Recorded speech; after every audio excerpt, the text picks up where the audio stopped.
The Infinity Castle arc was a pivotal moment in the Demon Slayer series, featuring intense battles against formidable demons. What if Tanjiro and Giyu had faced Kokushibo or Doma, or maybe Kaigaku instead of Akaza during this arc? What do you think would happen? Would the duo survive the other upper moons? Stick with us until the end because it gets really dark. Now, in the first scenario, Giyu and Tanjiro unite and team up, but instead of encountering Akaza, they accidentally stumble upon the greatest narcissist ever, the upper moon 2, Doma. So instead of Shinobu fighting against Doma and getting herself eaten in the process with her abilities, I really think Tanjiro and Giyu could perform better in a battle against the upper moon 2. I mean, Shinobu's whole MO was to stab Doma and inject poison like a bee, or make him ingest the poison directly by letting Doma eat her, like a suicide bomber on a Sunday morning. Okay, chill on the comments down below. Considering how Shinobu is considered as the physically weakest Hashira, to the point where she can't behead a demon in one clean cut. So, talking more about the duo, Giyu, the water Hashira who possesses unparalleled mastery over the water-breathing techniques. His fluid and precise movements make him a formidable opponent for any demon. Tanjiro, on the other hand, has honed his skills with the sun breathing, showcasing incredible strength and resilience in battles against demons of various ranks. But we won't account for plot armor here because that would just be unfair to the demons. Meanwhile, Doma, an upper rank demon, boasts incredible strength, speed, and regeneration abilities. His blood demon art, called cryokinesis, enables him to manipulate and create ice that also boasts lethality and efficiency in killing opponents. As the battle unfolds, Giyu's expertise in water breathing would be crucial in countering Doma's formidable attacks. Clash of the Water Hashira's techniques against Doma's powerful offense and regeneration would create a dynamic and visually stunning fight. Tanjiro, with his determination and adaptability, would likely exploit weaknesses in Doma's combat style and search for an opening to land significant blows. The fight would not only test the physical prowess of the demon slayers, but also their mental fortitude. Doma's sadistic nature and cunning strategies would challenge Giyu and Tanjiro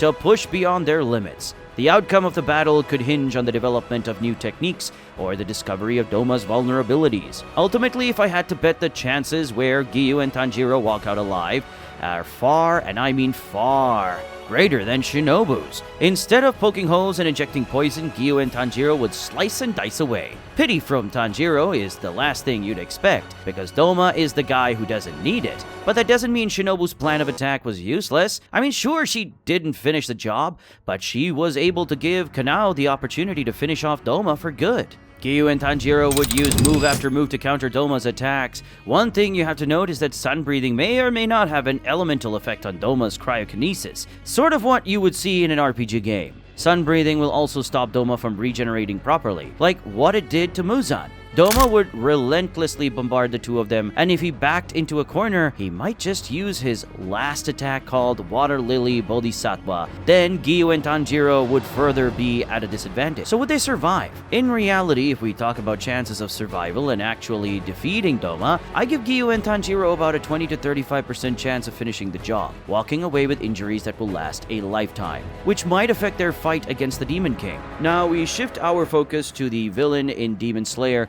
that got the shortest amount of screen time. That is our buddy, One Shot. Kaigaku. Focusing on the battle in the original storyline, as soon as Zenitsu enters the Infinity Castle, one thing floods his mind, and it's to avenge Jigoro's death, which he did. Being the second swordsman to become a demon, Kaigaku replaced the former Upper Moon 6 Daki and Gyotaro. If the scenario of Kaigaku versus Tanjiro and Giyu were to happen, I think it wouldn't be that much of a challenge for both of them. I mean, way before the Infinity Castle arc. In a theoretical battle, Giyu and Tanjiro would likely face challenges dealing with Kaigaku's enhanced demonic abilities, especially his thunder-breathing techniques, which could pose a unique threat. However, Giyu's water-breathing techniques and Tanjiro's adaptable fighting style, along with the potential power of the sun breathing, would provide them with tools to counter Kaigaku's attacks. Not to mention, Kaigaku in the original storyline lost to Zenitsu pretty quickly. So if Zenitsu could pull it off alone, then without a doubt in my mind, I firmly and surely believe Giyu and Tanjiro